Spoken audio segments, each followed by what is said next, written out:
में आके कर देना उधर नीचे, मैं बोलूँ तो।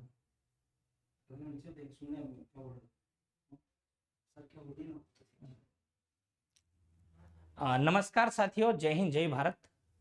मैं गोपाल प्रजापत आप सभी का बहुत बहुत स्वागत करता हूं हमारे ऑनलाइन प्लेटफॉर्म न्यू अतुल्य एकेडमी पर। अभी कुछ लोग मेरा चेहरा देख के हालत खराब हो गई होगी, कुछ लोग थोड़े खुश भी होंगे और कुछ लोगों के मन में थोड़ी नाराजगी भी हो रही होगी कि उसको गाली दे दें। तो पहले गाली देने वाले गाली दे लो, क्योंकि सब काम साथ साथ चलना चाहिए। क्योंकि आपको ये बात भी पता होना चाहिए कि मध्य प्रदेश में जब इतने बड़े स्कैम हुए हैं तो उसके पीछे बोलने वाला एक ही टीचर रहा है, और भी टीचर रहे, मैं ऐसा नहीं कह रहा हूं, पर खुल के बोलने वाली बात जो मैंने की है वो की है। इसके बाद चाहे जुर्माने लगे हो, भरेंगे, कोई दिक्कत वाली बात नहीं है।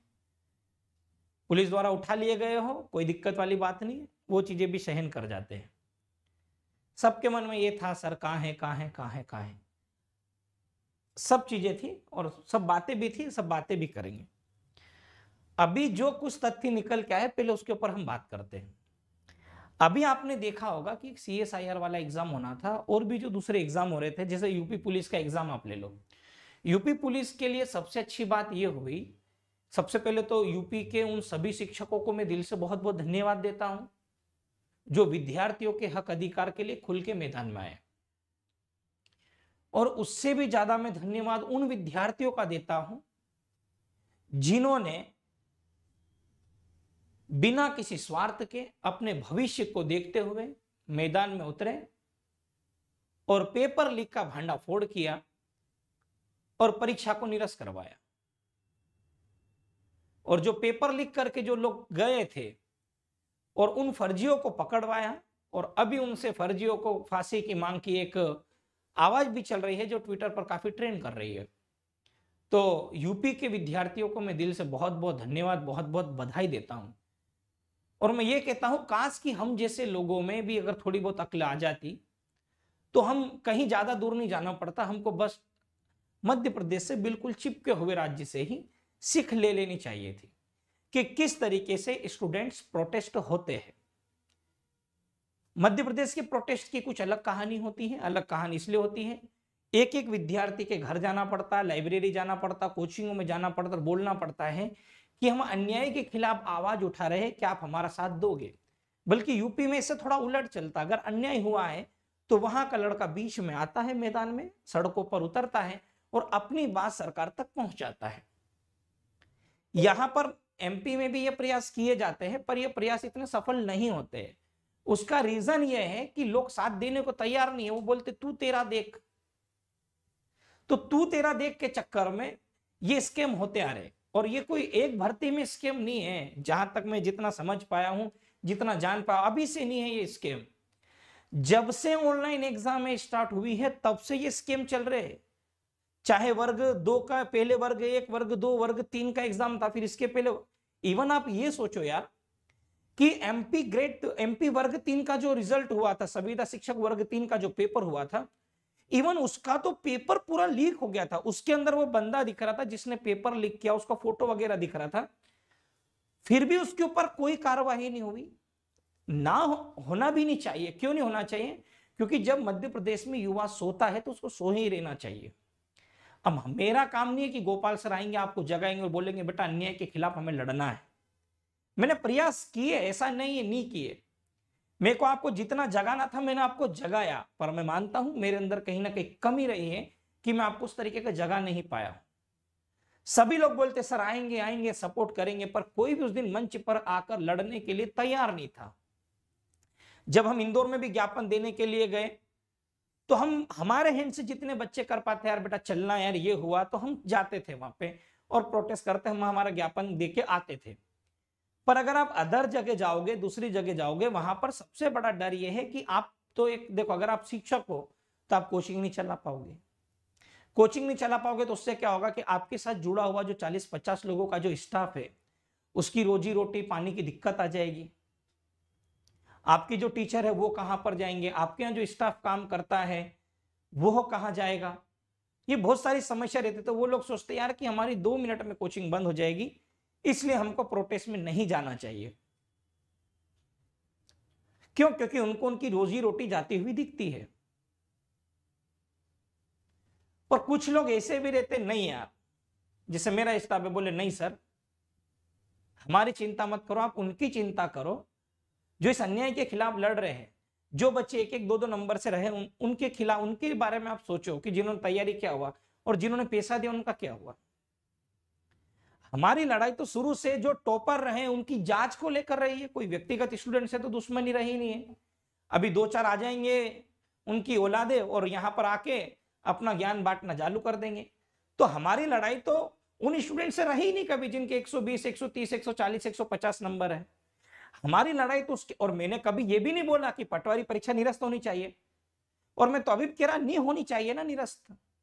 अगर किसी को मेरा विरोध करना है, जो जिनका सिलेक्शन नहीं हुआ वो मेरे को गाली दे देगा, बोले ये गलत बोल रहा है, ये बोल रहा निरस्त नहीं होना चाहिए। मैं बोल रहा निरस्त नहीं होना चाहिए एग्जाम। क्यों नहीं होना चाहिए ये भी तो बात है। निरस्त होने का मतलब यह होता है कि फर्जियों को पूरी तरीके से बचाना,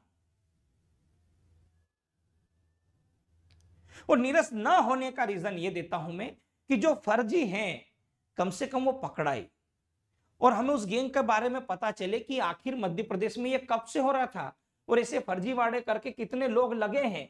तो जो बाकी बच्चे जिनका मेरिट में नाम आना था, जो नहीं आ पाए हैं, उन लोगों को उनकी जगह ज्वाइनिंग मिले, यह हमारा मुद्दा था। अब इसको एक अलग डायरेक्शन में लिया जा रहा कि नहीं इसको हम निरस्त करवा करेंगे। नहीं, निरस्त के पक्ष में नहीं हम, मैं नहीं हूं, दूसरे हो सकते। भाई क्या हुआ, एग्रीकल्चर के अंदर एक एग्जाम हुआ था, उसमें भी हम निरस्त के पक्ष में नहीं थे। हमारा ये कहना था जांच करो, आप दोषियों को सजा दो। पर क्या हुआ, उस एग्जाम को निरस्त कर दिया गया, और निरस्त करने के बाद जिन लोगों ने फर्जीवाड़ा किया था 200 में से 195, 198, 190, 188 से नंबर लाए थे वो लोग। अब ये एग्जाम निरस्त कर दी इन लोगों ने, उनको बचा लिया गया। अब बाद में जब उन्होंने एग्जाम दी तो वो 110, 120, 115 नंबर पे ही लटक गए। और हाँ, बाकी जो लोग थे 140, 45, 46, 48 वाले, अगली बार जब एग्जाम हुई तो वो अगली बार भी निकाल लेंगे। अब मैं ये नहीं कह रहा कि यार अगर आपके अंदर योग्यता आप निकाल लोगे, बड़ी मुश्किल से बड़ी मेहनत के बाद एक भर्ती आती है, हम मेहनत करके देते हैं, 140, 45, 50, 55, 60 नंबर लाते हैं। इतने नंबर हम लोग लाते हैं और इतना एक योग्य स्टूडेंट लाता है। 160, 65 भी मान लिया मैंने, 170 भी मान लिया, पर 170 के ऊपर हाउ इट इज पॉसिबल, संभव नहीं है ना। जब ये जो 170, 165 से ऊपर वाले लोग जब वेरिफिकेशन के लिए गए तो ये कहा जा रहा था कि इनके मुंह पे गमछा बंधा हुआ निकल ही नहीं रहा है, इसका बंधा हुआ खुल ही नहीं रहा है। 10वीं और 12वीं के इनको मार्कशीट जमाते नहीं आ रही है, ग्रेजुएशन की मार्कशीट कब लगाना ये पता नहीं है। वहां पर जो दूसरे बच्चे आए हैं जो अपनी मेहनत से चयनित हुए वो जमा रहे, वो मेरे को बता रहे सर ये चीजें, ये मैंने नहीं देखा, ये मैंने सुना उन बच्चों से, उन्होंने मेरे को कहा। ऐसा नहीं है मेरी कोचिंग से सिलेक्शन नहीं, मेरी कोचिंग से भी बच्चे गए वहां पे, पर उन बच्चों ने कभी मेरे को ये नहीं बोला कि सर आप इसके खिलाफ आवाज मत उठाओ। उन्होंने बोला सर गलत तो हुआ, हम भी जानते इस बात को, पर कितने गलत है इनकी जांच होनी चाहिए। अब कुछ लोग बड़ी मुश्किल से मिलती, मैं मानता हूं ना नौकरी बड़ी मुश्किल से मिलती है, अरे एग्जाम ही बड़ी मुश्किल से होती, नौकरी मिलना तो दूर की बात है। तो आप मेरा एक भी वीडियो उठा के बता दो जिसके अंदर ये कहा हो गोपाल सर ने परीक्षा निरस्त होनी चाहिए, ये शब्द तो थे ही नहीं मेरे। और अगर अभी जो भी कहता हूं उसका साथ देता ही नहीं हूं कि निरस्त के पक्ष में। हमारी एक ही मांग थी भाई जांच व्यवस्थित हो, और वास्तव में जो दोषी है जो अपना व्यवस्थित नाम नहीं लिख पा रहे, मैं सिग्नेचर का मुद्दा नहीं बता रहा, जो व्हाइटनर चला के, आप देखिए मेरे पास बहुत सारी ऐसे तथ्य है जिनमें लोगों ने पहले व्हाइटनर चलाया है, व्हाइटनर चलाने के बाद सिग्नेचर की, ऐसा कोई नहीं करता ना। लोगों ने अपनी सेल्फी लगाई, वो भी नहीं करता है। एक ही परिवार से टॉपर है तो उनके भाई सभी की फोटो पे डेट है 18/1/2023, 18/1/2023, 18/1/2023, सभी एडिटेड डेट है ना, क्लियर दिखती है। कोई अपना नाम हिंदी में सही से नहीं लिख पा रहा, जी प्रीति को प्रीति लिखते नहीं आ रहा है, लक्ष्मण को लक्ष्मण लिखते नहीं आ रहा है, तो वो सिग्नेचर ऑथेंटिक नहीं होते ना। तो बस हमारी मांगी थी कि सही के साथ जांच हो जाती तो पता चल जाता कि कितना बच्चा अंदर होगा, कितना बच्चा बाहर होता। यही मांग थी हमारी, और कोई इससे ज्यादा तो थी नहीं। अब क्या है कि जो फर्जी लोग हैं, अभी मिल गई ज्वाइनिंग, मिल गई, कोई देखो टेंशन मत लो आप, फर्जियों से लड़ाई तो अंतिम दम तक रहेगी, फर्जियों से लड़ाई अंतिम दम तक रहेगी। और यार ये कैसे होता, देखो इसमें बहुत सारी चीजें हैं, मैं आपको भी बताता हूं। ऑनलाइन परीक्षा में नकल कराने वाला गिरोह पकड़ाया, ठीक है, ये एक न्यूज है। ऑनलाइन एग्जाम करवाते थे ये, और स्क्रीन शेयर के माध्यम से दूसरी जगह से ये एग्जाम देते थे वहां पे, क्योंकि इनको पहले आंसर पता होते थे। आप बाहर दूसरी जगह से दे रहे, एक अलग माहौल रहता है, तो क्यों ना ऐसे लोग पास होंगे। अब ये तो लिखा ना कि ऑनलाइन परीक्षा में नकल कराने वाला गिरोह पकड़ाया, क्या कहा गया भाई, देखो कई गिरफ्तार सीएसआईआर के सेक्शन अफसर व असिस्टेंट सेक्शन अफसर पद की चल रही थी परीक्षा। मतलब सीएसआईआर जैसे एग्जाम के अंदर भी धोखाधड़ी हो रही है। अब लोगों ने ये प्रूफ दिया तो जाके माने, प्रूफ तो हमने वर्ग 3 के अंदर दे दिया था ना, ये देखिए आप पेपर उस दिन का, पर क्या हुआ नहीं, शाम को आए बोले कि साइट हैक कर दी थी, इस वजह से हो गया, टेक्निकल मिस्टेक की वजह से। ये किसी राज्य के जो कहते जिम्मेदार व्यक्ति की इस तरीके की भाषा नहीं होती है, जिस तरीके से इन्होंने कहा था। ये एक मामला आया हमारे पास, और भी चीजें हैं यहाँ पे, चलो ये तो ठीक है। 21 में से 15 में ये मुद्दा तो उठा ही नहीं रहा हूं, जोरा वाला मुद्दा मेरे को उठाना ही नहीं है, क्यों, क्योंकि तो क्लियर दिखा, जांच बिड़ गई है और इनकी धज्जियां उड़ रही है। अब ये कहा, अब ये आप देखोगे कि यूपी पुलिस का जो एग्जाम हुआ था उसके अंदर भी मैनपुरी के में हल कॉपी मिली, ब्रज में 39 सॉल्वर समेत 46 पकड़े भाई। ये एक अलग मैटर है, ठीक है। ऑफलाइन एग्जाम हो रहा था वहां पे, पेपर पकड़ा है। ऑनलाइन और ऑफलाइन में अंतर रहा ही क्या है, सामने वाले का ये कहना है, जो व्यक्ति पकड़ाया है उसका कहना है कि हम लोग कैसे काम करते थे, कैसे करवाते थे, सारी चीजें यहां पर है ना। परीक्षा में नकल कराने वाला गिरोह का पर्दाफाश हुआ। आपने एक और न्यूज सुनी होगी जो मैंने पहले बताई है, वो चीज भी मैं आपको बताऊंगा। यहां पर मैंने एक फोटो भेजा, ये जो आप गिरोह है, ये हम जो कहते थे शिक्षा माफिया, हम शिक्षा माफिया किसी नेता से थोड़ी लेना देना हमको, हम तो शिक्षा माफिया उनके लिए यूज करते थे जो बच्चों के साथ भ्रष्टाचार कर रहा है, जो उनके हक अधिकार और उनके भविष्य को छीन रहा है, हम उसके खिलाफ लड़ाई लड़ रहे थे।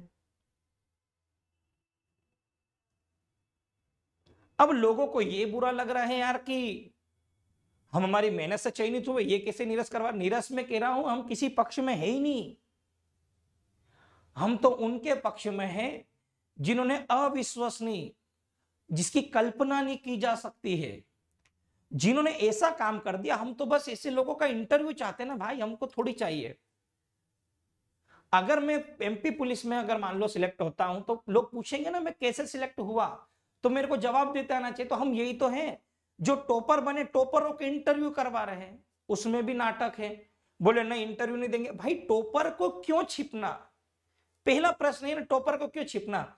और टॉपर से देखो क्या पूछा जा रहा है, जो उनके पेपर में आया वही पूछा जा रहा है।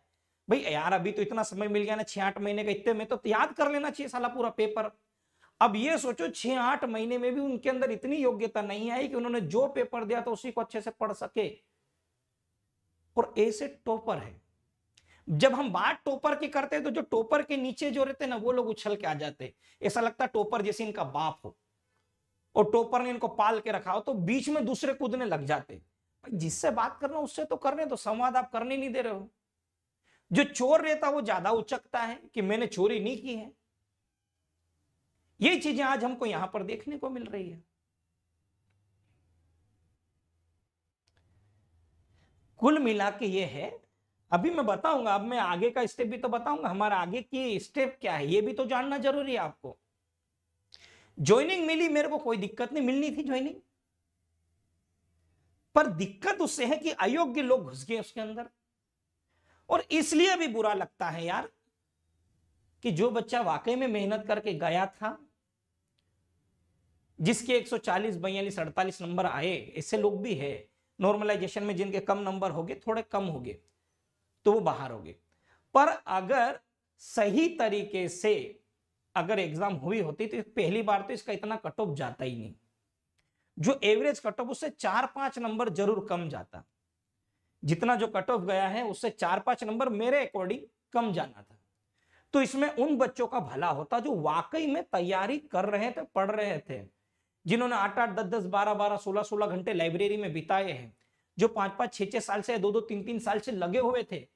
हमें ऐसे टॉपरों की कभी कल्पना नहीं थी जिन्होंने कभी किताबें नहीं खोली है, जिनको कभी सिलेबस नहीं पता है, क्या सिलेबस था, वो 8 सब्जेक्ट के नाम नहीं बता पा रहे हैं। ऐसे टॉपर तो कतई नहीं चाहिए था हमें।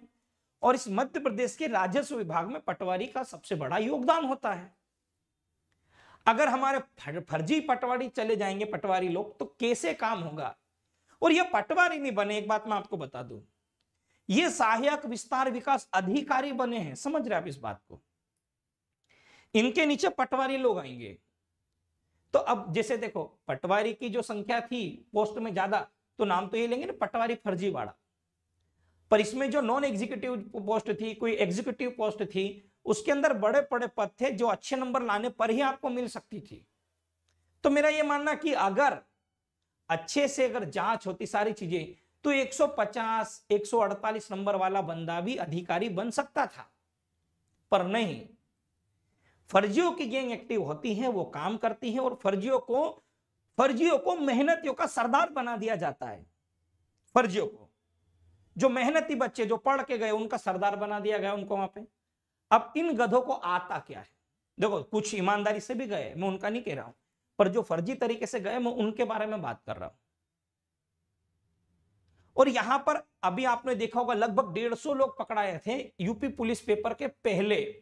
इन्होंने वहीं पर एक जगह थी जहां पर कंप्यूटर लगा रखे थे, ये दूसरे राज्यों में होने वाली एग्जाम, जो एग्जाम होती थी, उसके ये पेपर सोल्व करवाते थे वहां पर।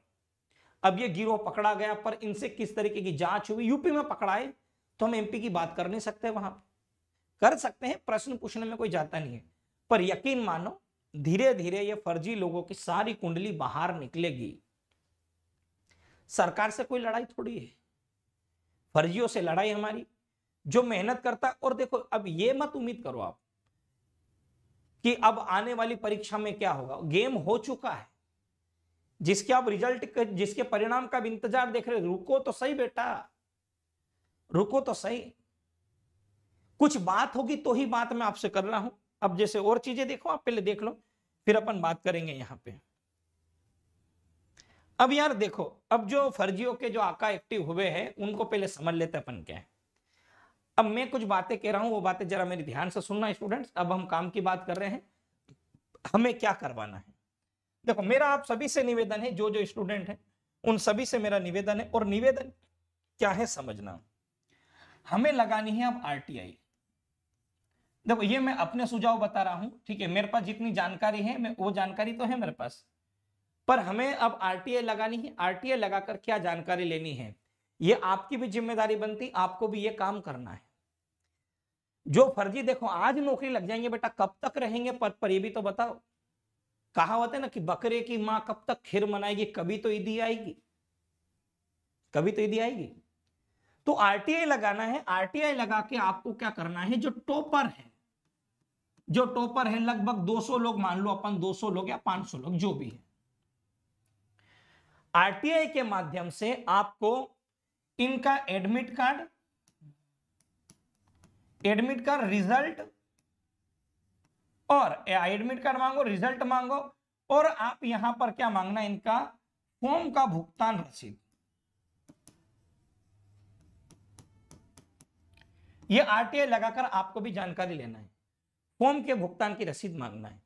कुछ लोगों को क्या करना है कि ये जो लोग टॉपर रहे हैं, हमें ग्रुप बना लेंगे, और उस ग्रुप के बाद बात करेंगे, उस ग्रुप में भी बात करेंगे। मैं आपको एक नंबर दे दूंगा, वहां जुड़ जाना आप, या फिर फेसबुक पे मुझसे जुड़ जाना। आप फेसबुक पे भी मुझे मैसेज कर दोगे तो मैं अलग से उन बच्चों को ग्रुप में जोड़ लूंगा। जो टॉपर लोग हैं उनका हमको सीएलआर सीट जांच करनी है ना। सीआरएल जो सीट होती है, सॉरी सीआरएल, ये जो सीआरएल सीट होती है, हमको ये मांगनी है इनकी, कि इन्होंने कितने कितने समय के अंदर किन प्रश्नों के उत्तर दिए हैं। ये चीज आपको करनी है, ठीक है। एडमिट कार्ड, रिजल्ट और फॉर्म, ये जो है ना, ये फॉर्म, जो ये जो भुगतान की रसीद, ये सारा की सारा खेल इसके ऊपर डिपेंड है, पूरा गेम यहीं पर डिपेंड है। क्यों यहां पर डिपेंड है, मैं आपको बता देता हूं कि ये जो टॉपर है ना, टॉपर, ये टॉपर है, इनके 90% फॉर्म एक ही जगह से भरे गए हैं। यार देखो, मेरे को जगह बताई है, पर अभी क्या कंफर्म नहीं है, डाटा जब तक आपके पास नहीं आएगा तब तक आप नहीं बोल सकते हो। और कोई भी चोर ये नहीं कहता मैंने चोरी किया, तो हो सकता किसी और को फंसाने के लिए कहा किया जा रहा हो। ये एक ही जगह से सारे के सारे फॉर्म भरे हैं इन टॉपरों ने। अधिकतर टॉपर जो बने फर्जी टॉपर, इन्होंने मुझे लगता है एक ही जगह से फॉर्म भरे हैं। अब देखते धीरे धीरे क्या होता है। आप आरटीआई लगा के पहले जानकारी लो, और जो भी स्टूडेंट चाहता है कि हमें जानकारी लेना चाहिए तो आप जुड़ो, अपन बात करते हैं उसके ऊपर, ठीक है। फेसबुक लिंक आपको मिल जाएगी मेरी, आप जुड़ जाओ उस पर, अपन बात करें। मेरे को मैसेज कर देना उस पर, हम अलग ग्रुप में अलग से ग्रुप बना लूंगा उसका, कि किन किन लोगों आरटीआई किस बेस पे लगाना। हम ग्रुप बना के काम करेंगे, हमके रुकना नहीं है, हमें शांत नहीं होना, हमें हमारा काम करना है। जो देखो, जो उनको उनका काम करना था वो कर रहे हैं, हमको हमारा काम करना हम करें। हमको फोकट पंचायती करने से मतलब क्या, हमें हमारा कर्म करना है। तो ये बात है। और देखो यार, मेरे ऊपर जुर्माना लगा, आपको पता है, ये तुरंत मेरे को दिया गया है, कोई अलग से ऐसा नहीं है, ठीक है। 15.5 लाख का नोटिस तुरंत आया कि आपको इंफॉर्मेशन दी नहीं है। और मैं आपको बता दूं, इंदौर, पूरे इंदौर नहीं, मध्य प्रदेश में कहीं भी, मैं आपको एक बात बता देता हूं, मैंने आज तक कहीं पर भी बैनर नहीं लगाया। मैंने आज तक कहीं पर भी अपना बैनर नहीं लगाया कोचिंग को छोड़ के। और मैंने आज तक एकेडमी से सिलेक्टेड स्टूडेंट के बना के पोस्टर भी नहीं लगाए। मेरे को मेरी योग्यता पे यकीन है, हमारे पढ़ाने में दम है, बच्चा आ जाता है। पूरे इंदौर में मैंने कहीं भी नहीं लगाया। इंदौर छोड़ो, मैं तो अपने पास वाली गली पे नहीं लगाता, सामने खंबे पे नहीं लगाता हूं। उसके बाद मेरे को यह दिया गया 15.5 लाख का नोटिस, वो एक अलग बात है। अब जब हम 19 तारीख को प्रोटेस्ट के लिए जा रहे थे, तब मुझे 20,000 रुपए का चालान दिया गया कि आप शांति भंग कर रहे हो। और 20,000 रुपए जब जुर्माना, 40,000 रुपए का मेरे ऊपर वो जुर्माना लगाया। क्यों? क्योंकि मैं शांति भंग कर रहा था, उनका ये कहना है। ठीक है, ये कहावत है कि जब आप सच्चाई की लड़ाई लड़ते हो तो आपके रास्ते में कुछ बाधाएं आती है। उस बाधाओं से डरना, घबराना और उससे पीछे हट जाना, उस बाधा का कोई सॉल्यूशन नहीं है। इसलिए अपना काम शांति के साथ आसानी से करते जाओ। तो मैं अपने कर्म में लगा हुआ हूं, मैं अपनी प्रोसेस कर रहा हूं। कुछ लोग ज्यादा ही जल्दी है, सर बोले आपने क्या करा, क्या करवाया, क्या करवाया। मैंने आपको जगा दिया, ये बड़ी बात है मेरे लिए। कम से कम आप लोग मेरे इस वीडियो को देख रहे हो, समझ रहे हो, यही बहुत बड़ी बात है मेरे लिए। अब कुछ लोग कह रहे हैं यार सर आप क्यों नहीं आए 28 तारीख को, बोल रहे ना, आपके मन में प्रश्न उठ रहा होगा आप क्यों नहीं आए। ये हमारे ग्रुप के लोगों को पता था कि मेरे को नजरबंद किया हुआ है। अब बताओ मैं कैसे आता वहां, मेरा फोन बंद था, मैं कैसे आता बताओ वहां पे। पॉसिबल था? नहीं था ना। इसलिए आप देख के गाली दे सकते हो, चलो मैं नहीं गया, ठीक है, मान लो मेरी गलती है कि मेरे को नजरबंद कर दिया था इसलिए मैं नहीं गया। कैसे जाता बताओ? पॉसिबल नहीं था ना। पर आप लोगों को तो जाना था, न्याय तो आपको चाहिए था। किसी एकेडमी के टीचर को न्याय थोड़ी चाहिए था, न्याय तो स्टूडेंट्स को चाहिए था ना कि फर्जीवाड़ा हुआ। आपके नहीं जाने से क्या हुआ मैं आपको बता रहा हूं। अब ये जो फर्जी गैंग है ये ज्यादा एक्टिव हो गई है कि अब हमारा कोई भी बाल बाका नहीं कर सकता है। क्यों? क्योंकि इतना बड़ा मुद्दा होने के बाद भी हमने इसको निपटा दिया, तो ये कौन सी बड़ी बात है। एमपी पुलिस, एमपी एसआई और आगामी जो भर्तियां उसमें, बोले दाएं हाथ का खेल है हमारा। बोले अब देखो हम क्या करते। अब जहां 15-20 लाख था वहीं सीधे 25-25 लाख हो गया, क्योंकि भाई कॉन्फिडेंस है कि आपको कुछ नहीं होगा। और ये करवाने में सबसे बड़ा योगदान हम लोगों का रहा है। क्यों? क्योंकि हम गए नहीं, हम बस मोबाइल पर आए और मोबाइल पर आके हम लोग ये वो देख रहे हैं कि यार कितने लोग गए। बोले इतने लोग गए, बोले आंदोलन सफल रहा, ये हुआ वो हुआ, बस हम ये करने बैठे। Because we have no unity power, हमारे पास एकता की शक्ति है ही नहीं। और अभी मध्य प्रदेश का बच्चा जान ही नहीं पाया कि पावर क्या होता है, स्टूडेंट्स पावर क्या होता है, पता ही नहीं है। क्योंकि हम अलग अलग बट गए हैं, कोई एमपी पुलिस, कोई एमपी एसआई, जेल प्रहरी, पटवारी, वन रक्षक, ग्रेड 3, ग्रेड 4, स्टेनोटाइपिस्ट, स्टेनोग्राफर, वर्ग 1, वर्ग 2, वर्ग 3, हम बट गए हैं। बल्कि आपको पता ही नहीं कि संगठन में कितनी शक्ति होती है। हमने काम किया था कि हम युवाओं को एक करें। मेरे को नेता थोड़ी बनना, मेरा काम रोजी रोटी चल रहा पढ़ाना। और ये नहीं 10 साल बाद भी मिलोगे, ये बात मैं 4 साल पहले बोल चुका था कि 10 साल बाद भी मिलोगे तो भी मैं आपको पढ़ाता हुआ ही मिलूंगा। नहीं बोले सर को नेता बनना है। अरे नेता क्या करेंगे बन के यार, ऐसे तुम्हारा हक अधिकार खाएंगे क्या? नहीं ना, हमें हमारा कर्म करना है, पढ़ाना है आप लोगों को अच्छे से बस, और जो गलत हो रहा है उसके खिलाफ बोल सके, यही बात थी, यही बात हम रखते थे यहां पे। पर यह है कि जितनी ताकत हमको दिखानी थी उतनी हम दिखा नहीं पाए। एक वो लोग जो पहुंचना थे भोपाल में वो पहुंचे ही नहीं, जितनी ताकत आपको लगानी थी लगाई नहीं। बोले गोपाल सर आएंगे, भाई मैं नजरबंद हूं, कहां से आओ बताओ, अब मर तो नहीं सकता ना मैं। आप बोले गोपाल सर तुम मर जाओ ये काम हो जाएगा, हाउ इट इज पॉसिबल, कैसे संभव है ये? और जो भी करूंगा मैं ही करूंगा क्या, बाकी टीचर नहीं है क्या? इसलिए आपसे मेरा निवेदन है, मैंने जो काम बताया वो करें, ये फोकट का वीडियो का इंतजार ना करें कि सर कुछ बोलेंगे और ये कर लेंगे हम वो कर लेंगे, ऐसा कतई नहीं है। हमें हमारा काम करते जाना है, ठीक है। और ये नहीं आप रुको, जो बच्चा ईमानदारी से सिलेक्ट हुआ वो खुद हमारा साथ दे रहे हैं, मैं आपको बता रहा हूं, जो बच्चे ईमानदारी से सिलेक्ट हुए वो खुद बोल रहे यार सर क्या कंडीशन थी वहां पर, कोचिंग में आके बोल रहे हो कि सर ऐसी ऐसी कंडीशन थी। अब क्या बोले हम? पर देखो मेरा एक ही कहना है, आंखों देखी बातों पर यकीन करो, कानों सुनी बातों पर यकीन मत करो। जो आपकी आंखों के सामने है, प्रत्यक्ष है, प्रत्यक्ष को प्रमाण की जरूरत नहीं पड़ती है, तो प्रत्यक्ष वाली बातों पर आप करो। और भी चीजें हैं बात करने की, पर अभी इतना कोई बोल सकता नहीं मैं यहां पर, क्योंकि बोलने से कोई अगर फर्क पड़ रहा होता तो अभी तक पड़ जाता, आप लोगों को कोई इतना फर्क पड़ता नहीं। अब मैंने बात बोली है तो कुछ बच्चों को बुरा लगेगा, हमको बोला कि मध्य प्रदेश के बच्चों में यूनिटी नहीं है, तो अब बोलो इसके ऊपर गाली दो, मेरे को गाली दो कि मैं सही बोल रहा हूं। यूपी से सीखो, बिहार से सीखो, राजस्थान से सीखो। आप पेपर लीक होता है तो क्या कंडीशन होती है वहां पर, ये देखो। मतलब ये यार 40-40, 50-50 हजार, 1-1 लाख, 1.5 लाख मैदान में रोड पे, और यहाँ तो 40 बच्चे नहीं आते, लड़ाई किसकी लड़े हम? क्यों? क्योंकि मैंने कहा हम पीएससी में बढ़ गए हैं। अन्याय अन्याय होता है चाहे किसी एक भी परीक्षा के साथ। बाकी आप लोग स्वतंत्र हैं,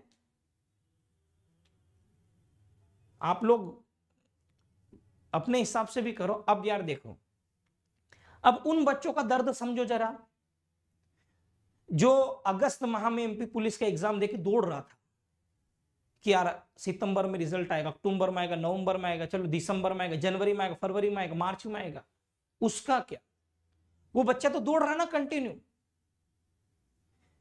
हम इसलिए लड़ रहे थे कि हमारे लड़ने से व्यापम सुधर जाता, व्यापम अपना एक व्यवस्थित कैलेंडर बनाता कि मैं इतनी तारीख को एग्जाम लूंगा, इतनी तारीख को नोटिफिकेशन आएगा, इतनी तारीख को एग्जाम होगी, और फाइनल 1 महीने 2 महीने 3 महीने के अंदर अंदर हम रिजल्ट देंगे, या 1 महीने 2 महीने जब भी रिजल्ट देंगे, और इतनी तारीख को हम ज्वाइनिंग लेंगे। ये आज तक नहीं हुआ ना। हम ये चाह रहे थे कि व्यापम के कैलेंडर को हम सुधार पाए, व्यापम की गतिविधियों को हम लोग अच्छा कर पाए, पर क्या हुआ? कुछ भी नहीं हुआ। अब बच्चा, अब क्या है, अब इसमें गुड़ बन गया। अब एमपी पुलिस वाला बच्चा दौड़ रहा है, आपको देखो उसकी प्रैक्टिस दिखती है, आपको या मेरे को भी उसकी प्रैक्टिस दिखती है, पर वो प्रैक्टिस करने के लिए जितनी मेहनत करता है वो किसी को नहीं दिखती है। एक ट्रेनर भी इस बात को समझता है, ट्रेनर भी सुबह शाम दौड़ाता है बच्चे को, बस इस उम्मीद में अगले दिन 8 दिन 10 दिन में रिजल्ट आ जाएगा, फिर टाइम नहीं मिलेगा। और इस झूठी उम्मीद में ही बच्चा दौड़े जा रहा, दौड़े जा रहा, दौड़े जा रहा। अगर वो नहीं दौड़ रहा होता तो एसएससी जीडी का एग्जाम बहुत जबरदस्त तरीके से देता हो, पर क्यों सुबह जाना ग्राउंड उसको, शाम को जाना ग्राउंड उसको। और मुझे लगता है जब तक एमपी पुलिस का एग्जाम, ये रिजल्ट आएगा और फिजिकल होगा, उसके पहले पहले तो एसएससी जीडी में ज्वाइनिंग मिल जाएगी बच्चों को। अगर बच्चा ठान लेता, अब क्लियर होता तो ना कि यार चलो बोल दिया कि आपका जो फिजिकल है वो अप्रैल में होगा, मई में होगा, जून में होगा, तो बच्चा इस ड्यूरेशन में जो एग्जाम थी वो एग्जाम दे लेता। पर हमने उसको अच्छा इंगेज उधर कर दिया कि भाई तू तो दौड़, कभी भी रिजल्ट आ जाएगा। और डर है ना, नौकरी नहीं मिलती। जिनके अच्छे नंबर है, कुछ बाउंड्री पे भी होंगे बच्चे, किन्हीं 65, 70, 75, 80, 85, 90 नंबर भी होंगे, 91, 92, 93 भी होंगे, 100 में से 100 भी होंगे, वो तो उसी में लगा हुआ ना। पर वो हो सकता था कि जीडी में भी अच्छा कर ले, पर नहीं, हमने उसको उधर बिजी करके रखा है कि वो उधर ही ध्यान दे। अब ये हो गया लफड़ा, अब ये क्या हो गया? लफड़ा हो गया। अब बच्चा दौड़ रहा है, बच्चा मांग कर रहा है रिजल्ट दे दो, रिजल्ट नहीं दे पा रहे। शुद्धि पत्र से कुछ नहीं होता, अब तो रिजल्ट दो और फिजिकल की डेट घोषित करो बच्चों के लिए। बच्चा दौड़ दौड़ के परेशान हो गया। अरे यार चलो ठीक है, हम इस बीच में और बात तो भूल ही गए, फॉरेस्ट और जेल प्रहरी का भी एग्जाम, उसका रिजल्ट क्यों नहीं दिया अभी तक इन्होंने? वो तो इसके पहले हुआ था ना, 3 महीने, मार्च में हुआ था वो, उसको 1 साल हो गया। 1 साल तक आप क्यों नहीं दे रहे हो रिजल्ट? बल्कि हाईकोर्ट ने कहा यार हमने ये 13% स्टे होल्ड वाला तो बोला ही नहीं है, जीएडी अपने विभाग से अपने मन से दे रहा है। भाई हाईकोर्ट का आज का आदेश है, अगर आपने पढ़ा होगा, इसमें है ना, इसमें बता रहा हूं मैं, ये ओबीसी के चलते भर्तियों में 13% ये पद होल्ड करने का आदेश हमने नहीं दिया, हाईकोर्ट का कहना है। फिर क्यों इतनी लेट लतीफी, क्यों एमपीएसआई जैसा बड़ा एग्जाम करवाने में सरकार को 7 साल लग रहे हैं? 7 साल लग गए हैं। बल्कि हाईकोर्ट ने कहा ही नहीं, जीएडी अपनी चला रहा है मन की। पर क्यों? क्योंकि हम बोल नहीं सकते। क्यों नहीं बोल सकते? क्योंकि हमारे पास एकता नहीं है। एकता होती तो हम सवाल जवाब भी कर सकते थे। ट्विटर पर चलाने से, फेसबुक पर ज्यादा ज्ञान बांटने से, ट्विटर पर ज्ञान बांटने से काम हो जाता, तो फिर चाहिए क्या था? चाहिए क्या था? कुछ नहीं चाहिए था। तो यही बात आपसे करनी थी। पर मैंने जो जो बातें कही हैं उन बातों पर थोड़ा सा अमल करना है ना, थोड़ा सा अमल करना उसमें। और देखो कल लल्लन टॉप पे शाम को 7 बजे एक वीडियो आएगा। कल आएगा? आ जाएगा शाम को, 3 तारीख है ना। तो पहले वो वीडियो देख लो आप कि उसमें क्या कहा जा रहा है। आप सुनना इधर ध्यान से, मैं आपको बता देता हूं। पटवारी भर्ती को लेकर भी मुख्यमंत्री जी दोनों तरह की बात हुई। विपक्षी कह रहे हैं कि अगर जांच की है तो जांच की रिपोर्ट को पब्लिक तो कर दिया जाए कि उसमें निकला क्या। अब किसी को घर घर तो जाके दिखाएंगे नहीं ना, मीडिया को उपलब्ध कराएंगे वो कॉपी। ये अभी आपने देखा एक वीडियो, ठीक है। अब इसमें कहना है मुख्यमंत्री जी का कि हम घर घर जांच रिपोर्ट नहीं दिखाने जा सकते। सही कहना उनका। तो हम कहां घर घर मांग रहे, हम तो सार्वजनिक मांग रहे थे। घर घर तो कोई मांग ही नहीं रहा था रिपोर्ट। सार्वजनिक कर दो, बात खत्म, पहुंच जाएगी घर घर। और भी है कुछ ऐसे तथ्य, उसमें कोई ज्यादा बोलने की जरूरत नहीं है मेरे को। और भी कुछ पेपर लीक होते हैं, कैसे फर्जी लोग इसके अंदर आते हैं। अब ये देखो, आप एक वीडियो और देखना लल्लन टॉप का। हो सकता है देखो इस पे मेरे को कॉपीराइट दे दे ये, ठीक है, एडजस्ट करेंगे थोड़ा सा अपन, पर कॉपीराइट नहीं देंगे। गैंग्स ने ऑनलाइन स्क्रीन शेयर करवाकर नकल करवा दी। बहरोड़ पुलिस ने इस मामले में 2 लोगों को गिरफ्तार भी कर लिया है। दोनों बहरोड़ में कमरा किराए पर लेकर CSIR भर्ती परीक्षा का पेपर सॉल्व करवा रहे थे। साथ ही इस गैंग का पेपर लीक में भी हाथ रहा है। इल्जाम है कि ये लोग ऑनलाइन होने वाली परीक्षाओं में अभ्यर्थियों के ID पासवर्ड लेकर ऑनलाइन स्क्रीन शेयर करते और पेपर सॉल्व करवाते थे। पूछताछ में दोनों आरोपियों ने बताया कि वो पहले भी कई परीक्षाओं में इस तरह नकल करवा चुके हैं। कई दिनों से एग्जाम चल रही थी, तो section officers, district section officer के जो एग्जाम पेपर्स हो रहे थे वो विभिन्न जगहों पर हो रहे थे, जिनके दिल्ली है, द्वारका या चंडीगढ़, अलग अलग जगह पर वो थे ऑनलाइन जो पेपर हो रहे थे। तो यहाँ ये अभी देखा आपने वीडियो, ठीक है, कि ऑनलाइन एग्जाम में कैसे स्क्रीन शेयर करके थे, ये काम होते थे। तो ये ही तो कह रहे हम, ऐसे ही काम तो एमपी पटवारी में हुए हैं। यही काम तो एमपी पटवारी में हुए ना, तो इसी के खिलाफ लड़ रहे हैं। और यकीन मानो यार, आज नहीं तो कल जीतेंगे जरूर। थोड़ा बहुत देखो, आपको हम पे विश्वास रखना पड़ेगा तो कुछ कर पाएंगे। मैंने कहा है आप फेसबुक पर आओ, फेसबुक पर मुझे मैसेज कर दो, हम ग्रुप बनाएंगे। उस ग्रुप के माध्यम से कौन किस चीज की RTI लगा रहा है, सब अलग अलग करके काम करते हैं यार। मिल के काम करेंगे तो होगा, ऐसे काम नहीं होगा बेटा, ठीक है। चलो धन्यवाद, विदा लेते हैं। अगर किसी को बुरा लगे तो लगना ही चाहिए, बात ही ऐसी की है मैंने। आप बोलो सर बाद में सॉरी बोलेंगे, नहीं, बुरा लगा तो लगना चाहिए, सॉरी नहीं बोलेंगे अपन, ठीक है। तो धन्यवाद आप सभी को। जय हिंद, जय भारत, इंकलाब जिंदाबाद और भारत माता की जय। साथी।